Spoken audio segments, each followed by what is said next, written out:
ቁልፍ አመራሮቹ ሚስጥራዊ ጉዞ ከመቀሌ እስከ አስመራና ሱዳን። ከቅርብ ጊዜያት ወዲህ የህወሓትን እንቅስቃሴ ተንተርሰው እየወጡ ያሉ መረጃዎች ብዙዎችን የሚያስደነግጡና ስጋት ላይ የሚጥሉ ናቸው ማለት ይቻላል። ህወሓት ከሁለት ከተከፈለ በኋላ አንደኛው የህወሓት ክንፍ ወደ አስመራና ፖርት ሱዳን እንዲሁም በካይሮ በኩል ከሚመጡ ሰዎች ጋር በመገናኘት የኃይል አስተላለፍ መፍጠሩን የሚያሳይ እንቅስቃሴዎች ላይ ይገኛል።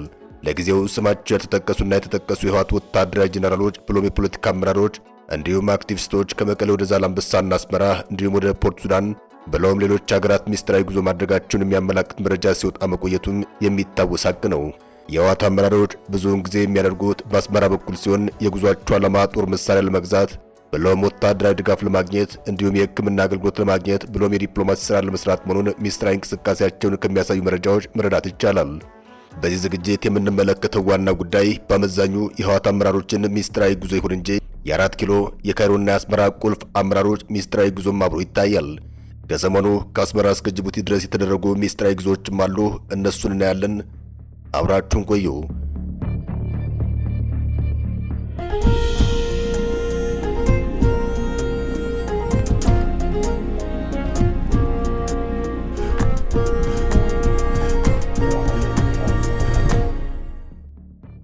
የነ ደብረጽዮን ጉዞ። ህወሓት ከሁለት ከተከፈለ በኋላ በነ ዶክተር ደብረጽዮን ገብረ ሚካኤል የሚመራው አንደኛው የህወሓት ክፍል ከኤርትራ መንግስት ጋር ግንኙነት መፍጠሩ በብዙ መልኩ እየተረጋገጠ ነው ለማለት የሚያስችሉም መረጃዎች ይወጡ ናቸው። የነ ደብረጽዮን ህወሓት ከኤርትራ ጋር መገናኘትን እንደ ጥሩ ስኬት አይቶታል። ግንኙነቱ እንደ ትልቅ ውድቀትና እንደ ትልቅ ስጋት የሚመለከቱም እዚያው ህወሓትና ትግራይ ውስጥ አሉ። ከዋነኞቹ የቅርብ ትዝብት ባሻገር ከሩቅ ለሚመለከታቸው ህወሓት በተናጠል ማለትም ከፌዴራል መንግስት የድንበር ላይ አሰራር አፈንግቶም በተቃራኒ ተጉዞም ከኤርትራ ጋር መገናኘቱ አስክቷል። ዋና የስጋት ነጥብም እዚህ ጋር ሳይሆን አይቀርም። የህወሓት ከሁለት መከፈልን ተከትሎም የትግራይ ፖለቲካ ኃይሎች በሁለት ጎራ ተከፍለው እርስ በርሳቸው የሚካሰሱበት ምክንያት ይኸው በርካቶችን ስጋት ላይ ጣለው መርህ አልባ ግንኙነት እንደሆነ ይነገራል። የህወሓትና የኤርትራ ግንኙነት አሁንም በስጋት ታይቷል። ግንኙነቱ አስጊ የሆነው የፕሪቶሪያ ሰላም ስምምነት ስለሚጣስ ብለውም ከዚያ ጋር ተያይዞ የሚነሳው የሀገራዊ ሉዓላዊነት ጉዳይ ከህግ አንጻር ሲታይ ትክክል የማይሆንበት ስለሚበዛ ነው። መቼም ሁሉም እንደሚረዳው የህዝብ ለህዝብ ግንኙነት መፍጠር እንጂ የፖለቲካ ግንኙነት መፍጠር ልዩነታቸው ግልጽ ነው። ስምዶ የተባለው የህወሓትና የኤርትራ ግንኙነት ገና ከመነሻው የህዝብ ለህዝብ ግንኙነት ይባል እንጂ ትክክለኛው ትርጉም ፖለቲካዊ እንደሆነም ባለሙያዎች ይናገራሉ። ይህም እንደ ትግራይ ብቻ ሳይሆን እንደ አጠቃላይ እንደ ኢትዮጵያና እንደ ቀጠናው በስጋት የሚታይ ደረጃ ላይ መድረሱን ከሚወጡ መረጃዎች ላይ መረዳት ይቻላል። ትግራይ ውስጥ ነዋሪው ከባንክ ጥሬ ገንዘብ እያወጣ የሚገኘው በጦርነት ስጋት እንደሆነ ይነገራል። ነባራዊ ስጋቱን ተጨባጭ ከሚያደርጉ ወቅታዊ እንቅስቃሴዎች መካከል ጥቂቶችን ዘርዝር አድርገን ስንመለከታቸው የነ ዶክተር ደብረጽዮን ሚስጥራዊ ጉዞም ምናልባትም ሲባል በቆየ ጉዳይ ላይ ተጨማሪ መረጃ ሊሰጥ ይችላል። እናም መረጃዎች እንደሚያመላክቱት ከሆነ የህወሓትና የኤርትራ ግንኙነት ከአክቲቪስትና ከወታደራዊ አመራሮች ወደ ባለስልጣናት ከፍ እያለ መጥቷል። ቀደም ሲል በአክቲቪስቶች ደረጃ የነበረው ግንኙነት አሁን ከፍ ብሎ በባለስልጣናት ደረጃ እያደገ መሆኑን የሚያመላክቱ መረጃዎችም እየወጡ ይገኛል። በመረጃው ላይ ለማሳያ ከተጠቀሱት መካከል የህወሓቱ ሊቀመንበር ዶክተር ደብረጽዮን ገብረ ሚካኤል የተካተቱበት ወታደራዊና ፖለቲካዊ አመራሮች ከሰሞኑ ወደ አስመራ አምርተው ከኤርትራ ባለስልጣናት ጋር መምከራቸውም ተሰምቷል። ደብረጽዮን ከሌሎች የህወሓት ወታደራዊ አመራሮችና የፖለቲካ ባለስልጣናት ጋር ወደ አስመራ ማቅናታቸው እውነት ከሆነም መጨረሻ ላይ ያለው ውጤት ያሰጋል። ከዚህ ቀደም የህወሓት ወታደራዊ አመራሮች ወደ አስመራ በተለይም ወደ ፖርት ሱዳን እግር አብዝተው ታይተዋል። በተለያዩ ጊዜያት ወደ ፖርት ሱዳን በማምራት ከሱዳን ብሔራዊ ጦር ኃላፊዎችና ከካይሮ የደህንነት ሰዎች ጋር በተጠቀሱ ቀጠና ላይ በሚስጥር ተገናኝተው በመምከር በኋላ ላይም የጦር መሳሪያ ግዥና ድጋፍ አግኝተው እንደገና በአስመራ በኩል ወጥተው ሲገቡም የሚያሳይ መረጃ ወጥቷል። በኋላ ላይ ህወሓት የደበቀውን መሳሪያ ቆፍሮ አወጣ የሚለው መረጃ የብዙዎች መነጋገሪያ በሆነ ጊዜም በሱዳን በኩል ጦር መሳሪያ ያስገባን የሚል መረጃም አብሮ ተነስቶ ጉዳዩ በስጋት እንዲታይ ምክንያቱ ነው ቆይቷል። ጉዳዩ እንደ ተራ ነገር የሚታይ ሳይሆን በቀጠና ያስተላልፍ የሚቃኝ ወሳኝ ሆኖም ታይቷል። የአራት ኪሎ ቁልፍ ሰው ጉዞ። የህወሓት ቁልፍ ሰዎች ወደ አስመራና ፖርት ሱዳን በማምራት ከኤርትራና ከግብጽ መሪዎች አሊያም የደህንነትና የፖለቲካ ሰዎች ጋር እየተገናኙ እንደሚመክሩ ድጋፍ እንደሚጠይቁ ሁሉ በጅቡቲ አራት ኪሎና የካይሮ ዲፕሎማሲ ፍጥጫም ከጊዜ ወደ ጊዜ እያየለ መጥቷል።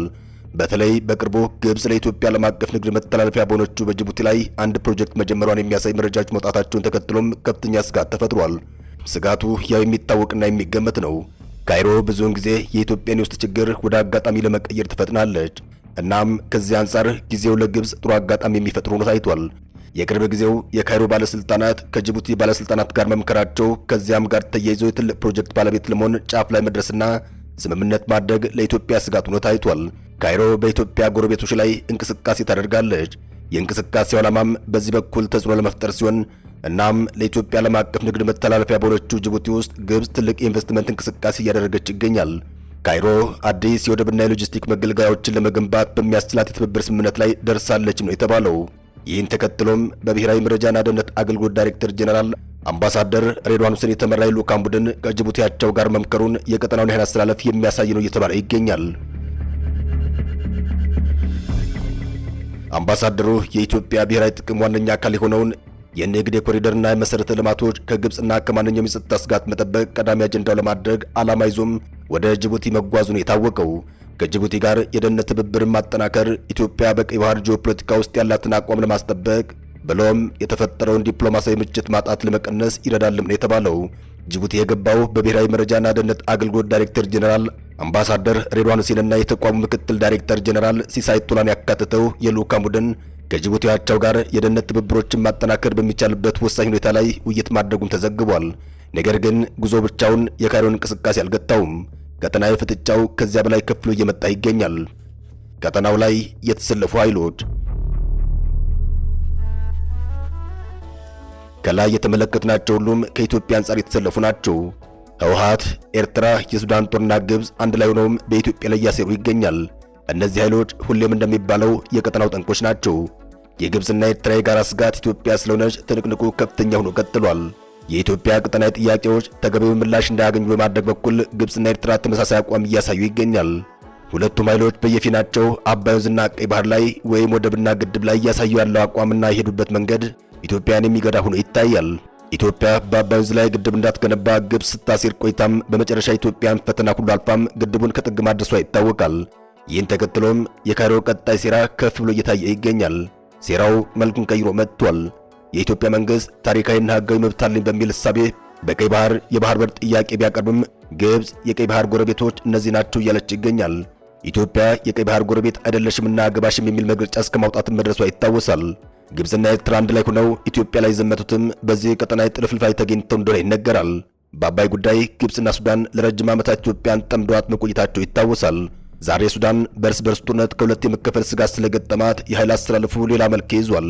ግብጽና ኤርትራ የኢትዮጵያን ውስጣዊ ችግር እንደ ጥሩ አጋጣሚ በመውሰድ በኢትዮጵያ ደካማ ሀገር መሆን ላይ የጋራ አቋም ይዘው እያሴሩ ይገኛል። ኢትዮጵያ በቀጠናው ደካማ ሀገር እንድትሆን ሁለቱም ሀገራት ይፈልጋሉ። ሁለቱም የጋራ ጠላት የሚሉት አለያም ደግሞ ጠላት የጠላት ወዳጅ ነው ለሚባለው ፖለቲካዊ አባባል ተስማሚ የሆነ የጋራ ገጠመኝ ያላቸው ሆኖም የሚመዘገበው ከኢትዮጵያ ጋር በተያያዘው ታሪክ ነው። ግብጽ ከአባይ ወንዝና ታላቁ የኢትዮጵያ ህዳሴ ግድብ አንጻር በቀጠና የምታደርገው ዲፕሎማሲያዊ ትግል ለአሸናፊነት አላበቃትም። ኢትዮጵያ ላይ ብዙ ሴራ ፈጽማም በመጨረሻ ተሸንፋ ወጥታለች። ይህም ሆኖ ጥረቷን በሌላ መልኩ አጠናክራ ብቅ ብላለች። ለዚህ ጥረት ምክንያት ከሆኗት መካከል ሁለቱ በግንባር ቀደምትነት የተጠቀሱ የሚችሉ ናቸው። አንደኛው የአሰብ ቀይ ባህር ጉዳይ ሲሆን ይህ ጉዳይ አሁንም ድረስ እንደተካረረ ቀጥሏል። ወደፊትም በቀላሉ የሚበርድ አይመስልም። በ4 ኪሎና በአስመራ መካከል የቀጠለው የቃላት ጦርነት የዚህ ማሳያ ነው ማለት ይቻላል። ሁለተኛው በአገር ውስጥ የቀጠለው ግጭትና ጦርነት በአጠቃላይ ጸጥታ ችግሩ መባባስ ለካይሮና ለኤርትራም ብዙ ድል መፍጠሩ ይታወቃል። ከፌዴራል መንግስት ጋር ካለመግባባት አልፎም የቃላት ጦርነት ውስጥ የገባው ህወሓት የግብጽና የኤርትራ ወዳጅ በመሆን ትንቅንቁን በቀላሉ የማይታይበት ደረጃ ላይ ደርሷል ቢባል ማጋነን ላይሆን ይችላል። ህወሓት ከፌዴራል መንግስት የገባበትን ከባድ ፍጥጫ የቀጠናው የኃይል አስተላለፍ ምልክት ነው እየተባለ ይገኛል።